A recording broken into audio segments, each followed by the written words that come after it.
Hi, I'm Jay Fidel with this ThinkTech commentary. Have you heard about homeless spikes? Maybe not, but you will.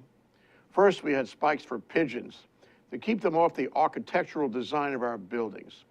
This kind of device was refined over the years, and in general, it works to keep the pigeons away. We really hate pigeons, don't we? Then there were spikes for skateboarders, designed to keep them off our walls and benches and resting places. These are calculated to trip up the skateboarders so they fall down. Actually, they could fall down and break every bone in their young bodies, and you really wonder who should bear the legal risk of their injuries. All very creative and quite clever in some ways, and in large part effective to keep the pigeons and skateboarders away from us. But now there's something new, which hasn't yet been in the news. It's the homeless spike, a steel spike device installed on benches, walls, and other places where a person could sit or lie down, sometimes on the horizontal surface or the vertical surface or adjacent fence.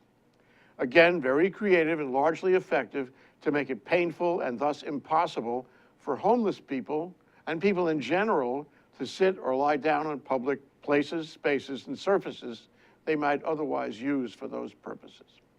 If you're trying to make people disappear, you could say this is a new chapter in making the homeless disappear from your property or neighborhood, them invisible.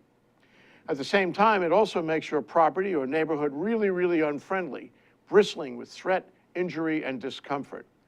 This taken together with the huge scarcity of green and open spaces and parks in our community, and the incredible lack of bathroom facilities of any kind in our community, takes us to new levels of ubiquitous unfriendliness.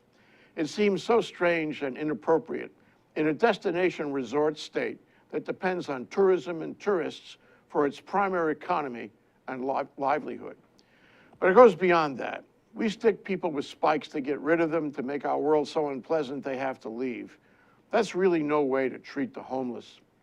It's actually shameful for property owners to poke the homeless in the ocoli this way, when we are doing so very little to actually repatriate the homeless, to make them comfortable, give them confidence, and bring them back. Yes, these very clever instruments of pain are also instruments of torture, alienating not only the homeless, but all of us. What does that say about our humanity, our aloha?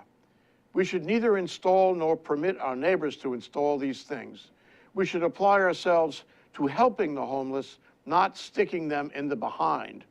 I'm Jay Fidel with this ThinkTech commentary.